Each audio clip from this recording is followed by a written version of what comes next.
Está no ar mais uma edição do TRT Entrevista. Eu sou Cleide Coelho e, claro, é sempre um prazer poder falar com você e trazer esses temas extremamente importantes aqui no TRT Entrevista. O tema de hoje é violência contra a mulher.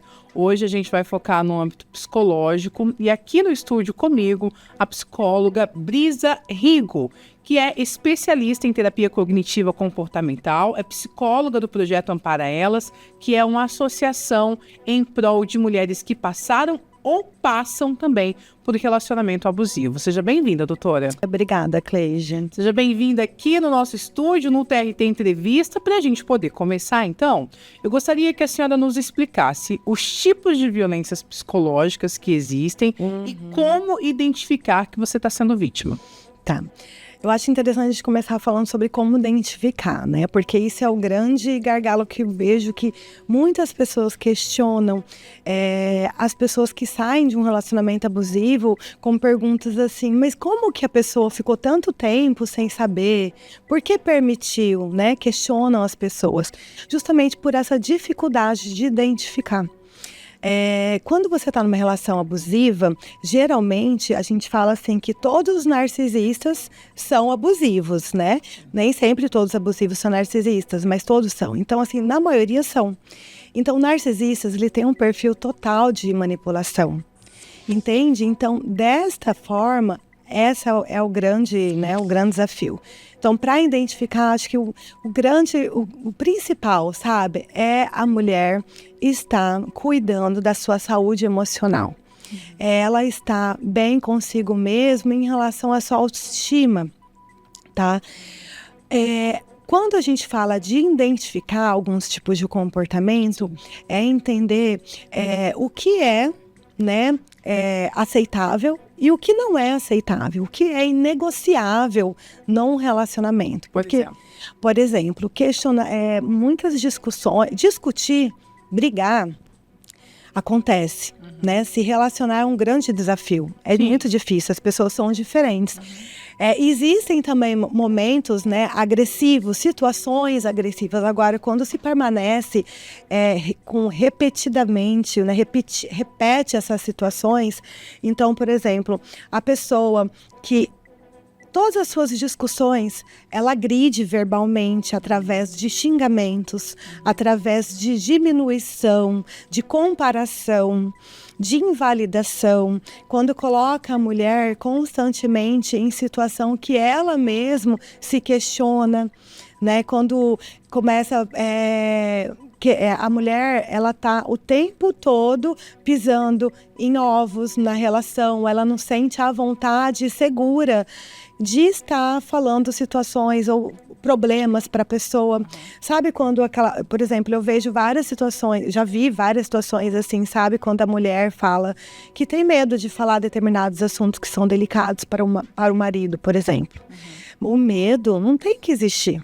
Não é normal, né, a pessoa ter medo de contar para o outro alguma coisa. Ela pode ficar preocupada, ela, né, pode ter aquela situação que vai ser desconforto, ninguém gosta de tocar em assuntos delicados.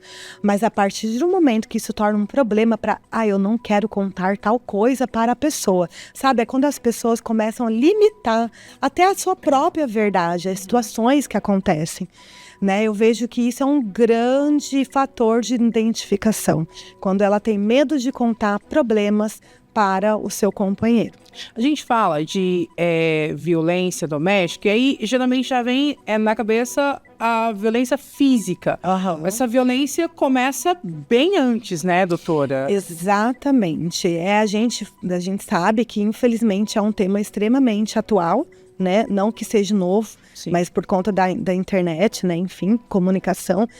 Mas o que a gente vê muito, né, quando explode é o feminicídio. Né? Temos leis para isso. Para as agressões físicas também, aonde começou a lei da Maria da Penha, a violência física. E a violência psicológica, ela começa desde sempre, desde o começo do relacionamento.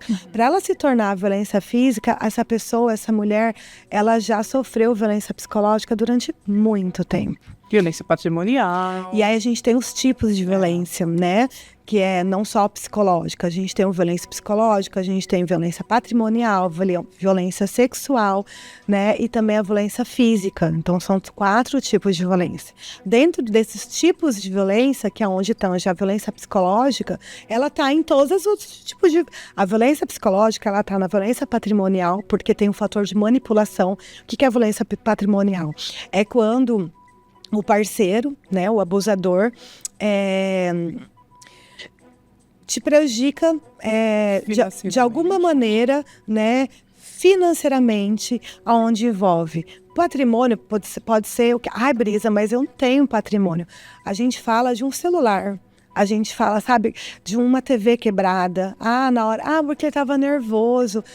Existem comportamentos que foram nos ensinados, né, ensinado para as mulheres como se fosse normal do homem. Porque ele está muito nervoso. Então, a violência patrimonial é uma das que mais acontece. É o controle, né, Brisa? Trazendo aquela situação, o dinheiro é da família, né? Exato. E aí onde entra, na verdade, também... é o marido que está realmente fazendo todo o controle. Centralizando e para ele, né? Então, onde vem também a violência patrimonial, essa questão financeira, muitos não dão... a mulher não tem acesso ao financeiro da família. Né? A mulher, ela é limitada e tirada também, né? Por exemplo, a gente vê muita violência patrimonial também no divórcio, sim, né? Porque a gente está num sistema patriarcal, infelizmente, onde algumas situações elas não são analisadas, né, no contexto do que envolve mesmo a mulher, né, sendo respeitada e validada dentro de um relacionamento, sabe? E aí tem também essa questão da física, a violência física, que é a agressão em si, e a psicológica, Cleide, ela está em todos os tipos de violência doméstica, né, porque ela é pressionada. A gente tem também um dos tipos mais atuais, que mais acontece, né, da violência, e que é a psicológica, onde o homem o tempo todo está invalidando o que a mulher fala em relação às opiniões, aos posicionamentos, e aí isso tem uma violência psicológica tão grande que ela começa a perder o discernimento do que realmente tem de certo para si. Do que é ou não é, né? Do que é ou não é. Então, acaba ficando dependente emocional. Então, muitas vezes, para ela se separar é muito mais difícil pela questão psicológica por si só mesmo. Brisa, e assim, identificando esses traumas, né, essas violências, como que essa mulher pode procurar ajuda para poder sair desse círculo de agressões, né, que ela se encontra ali? Olha, eu sempre falo que a informação, ela é muito importante. E o conhecimento, né, eu acho que ele salva e direciona também vidas. Então, nesse intuito, o autoconhecimento, sabe? Eu sempre falo, não é porque eu sou psicóloga, mas eu falo, se o mundo fizesse terapia, sabe? As coisas seriam muito mais esclarecidas em si. Não significa que não teria problema, mas seria mais esclarecida, a gente teria uma força melhor, uma força emocional maior. Você sabe disso, eu não vejo problema algum de falar, até por conta do intuito maior que eu tenho, que é de ajudar as mulheres, né? Eu sofri um relacionamento abusivo, né? Hoje estou separada, já faz 3 anos, eu sou psicóloga e eu acho muito importante colocar isso como exemplo, porque as pessoas questionam muito como que eu passei por isso, ou então, nossa, olha aquela mulher, como que ela passou por isso? Gente, não existe rótulo. Certo? Lógico que tem como a gente precaver com questões do autoconhecimento. Eu era psicóloga e eu não conseguia enxergar. Eu fui enxergar depois, né? Então, como que eu consegui sair dessa relação através, né, que eu vejo, que eu vi que eu estava numa relação psicológica total, né, opressora, e aí tanto abusiva, e aí foi de todas as partes onde eu busquei o quê? Primeiramente, é um fortalecimento emocional. Né? Eu já estava fazendo terapia, eu sou psicóloga, mas eu faço terapia. Maria tem que fazer até, né?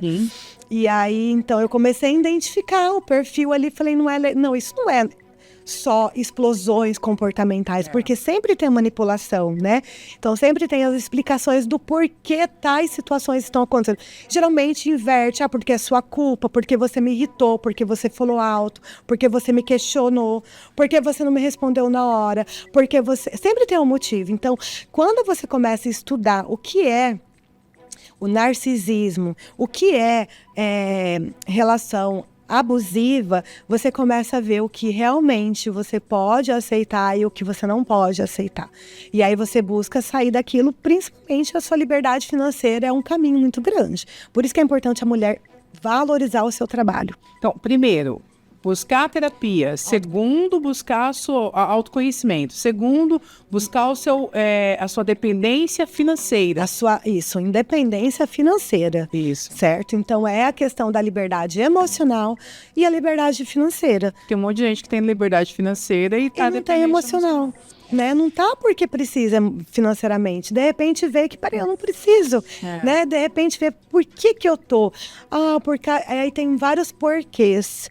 E aí você questiona a pessoa, mas tá, o que mais precisa acontecer para você ver que não precisa estar num casamento, que já na verdade não existe. Eu vejo muitas mulheres, e eu também fui questionada, eu tinha um filho de 1 ano e 6 meses, né, meu filho, né, e enfim, e aí eu vejo muitas mulheres que não separam por causa disso, ou então falam, em nome da minha família, vou lutar. E aí tem uma questão da religião que dificulta muito as crenças, né?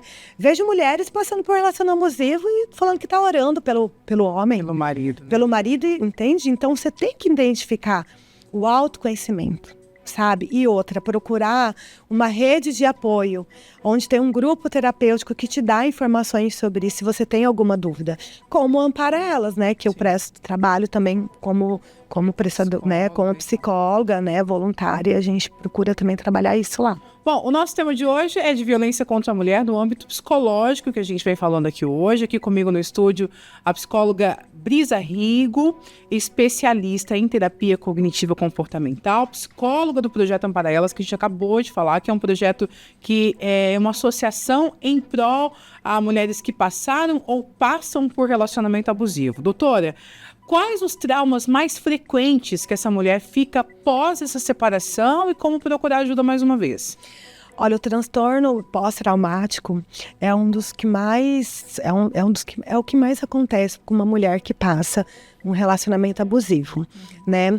O que seria isso, né? Como é pós-traumático, a pessoa ela fica com uma estrutura, né, com vários tipos de gatilhos negativos. Então, ela fica com gatilho negativo em relação ela acaba sendo uma pessoa mais tensa, mais ansiosa, porque ela ficou tanto tempo naquela situação em estado de alerta, de não saber como a pessoa vai estar no dia, porque eles têm uma tática que eles usam de manipulação é o próprio emocional deles, né? Aonde eles mudam constantemente, né?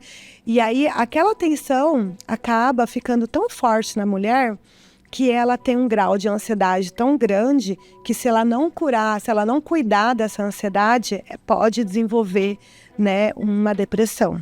Então, esse estresse pós-traumático, que é o fator, que é um principal, assim, sabe, que a mulher acaba desenvolvendo, ela é um misto de ansiedade com depressão. É a falta de acreditar, que consegue, que é possível, né, doutora? A pessoa, ela fica o tempo todo, na verdade, ela perde a capacidade, temporariamente, se não for cuidado, de confiar nas pessoas.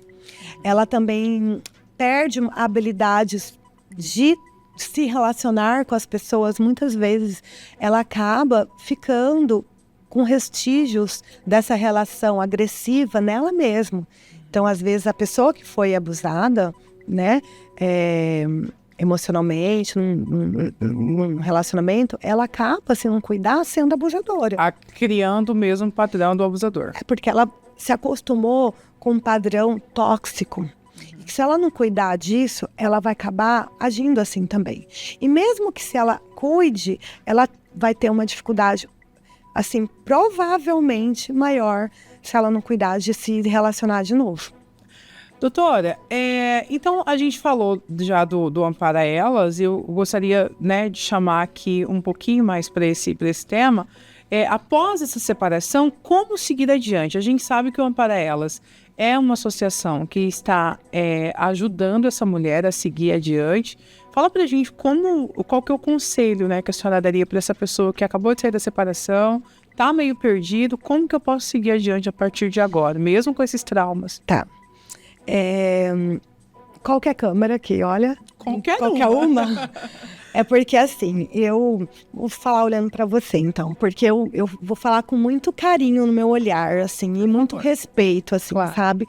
Porque eu, além da teoria como psicóloga, que eu venho trabalhando isso desde há muito tempo, por isso que eu acabei identificando, não consegui me livrar, mas aconteceu e aí venho há muito trabalhando, eu sei o quanto que é difícil de sair de um relacionamento, o qual seja tóxico, principalmente quando a mulher acredite, as pessoas podem até, isso é merchan, mas não é. Quanto mais a pessoa for boa, quanto mais a mulher for boa, mais o perfil que ela tem, assim, maravilhoso pro abusador. Então, primeiro, esse amor que a pessoa quer dar dando pro outro, esse olhar que essa mulher tem tanto de entendimento, de cuidado com o outro, eu falo para ela fazer isso por si. Porque aqui a gente não está responsável por ninguém na nossa vida. A única pessoa que a gente tem responsabilidade 100% é com a gente mesmo. E eu sou mãe. Eu sei que o meu filho é responsabilidade minha, mas ele veio para viver o mundo. Eu vim para viver a minha vida. Ninguém vai viver minha vida. Então ninguém vai viver a vida dessa mulher que acha que tem como curar ou melhorar. Então uma grande assim, dica que eu dou, porque conselho, eu não tenho como saber a realidade de cada um. Sim. Mas é começar a praticar o alto amor. É olhar para si com tanto carinho e falar, nossa, eu mereço, eu preciso. E muitas vezes esse caminho é um caminho que as pessoas ao redor que não estão acostumadas pode ser visto como egoísta. Porque você vai se colocar em primeiro lugar. Para você se separar com um filho pequeno, você é julgada, você se colocou em primeiro lugar. Entende? Mas você só ensina o outro praticando. Você só vai ensinar o outro a importância do amor próprio quando você olha e começa a ter atitudes de amor próprio para si, sim.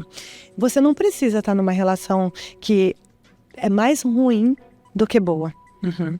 Sabe, quando a gente aprendeu, né, através de Jesus Cristo, eu falo como psicóloga, não como religiosa, que é amar ao próximo como a si mesmo, a referência que ele dava era a si mesmo, né? Então, é isso, é se amar, sabe? O que é se amar? O que é bom para si? Para mim, é bom estar num relacionamento que eu mais tenho que entender, que eu mais tenho que amenizar, que eu mais tenho que tentar. Por que tem que ser tão difícil, sabe? Não precisa. A maior responsabilidade que a gente tem que ter, sabe, de melhoria é com a gente mesmo. A gente não consegue mudar o outro. Então, primeiro praticar o alto amor, depois seguir em frente, porque é um passo de cada vez. Exatamente. É se amar e seguir em frente. Como que a gente consegue as coisas? Fazendo. E aí se permitir a dor. Porque dor a gente vai ter permanecendo e saindo. Só que a diferença de quando você sai é uma dor de superação. Doutora, nossa conversa hoje foi com a psicóloga Brisa Rigo. Ela é especialista em terapia cognitivo-comportamental, psicóloga do Projeto Ampara Elas. Já disse para vocês, um projeto muito legal, inclusive que eu conheço e admiro muito, que ampara essas mulheres, né, que passaram ou passam por relacionamento abusivo. Eu queria que a senhora desse suas considerações finais para a gente poder finalizar a nossa entrevista, viu? Olha, eu agradeço o convite, eu acho que é muito importante sempre a gente estar falando sobre esses temas e eu achei muito importante a gente estar evidenciando a violência psicológica, porque é algo que até em termos processuais, né, no âmbito do judiciário, ainda é muito falho esse olhar para a violência psicológica. Então, o quanto que é importante a gente se validar, se valide. Tenta aprender e entender o que é violência psicológica. Você não precisa que o outro te fale. sabe? Porque às vezes a gente busca tão respostas através de outras pessoas e a gente sabe que tá machucando. Então se ame, sabe? Eu acho que as lutas a gente sempre vai ter, mas escolha a luta por si. E é isso. Obrigada, doutora, mais uma vez. Brisa Rico, que eu sou apaixonada, sou fã, gosto muito do seu trabalho. E assim a gente chega ao fim de mais um TRT Entrevista. Para você ver e rever esse bate-papo a qualquer momento de forma gratuita, você pode acessar as nossas redes sociais, @TRT Mato Grosso. Obrigada pela sua presença e até a próxima.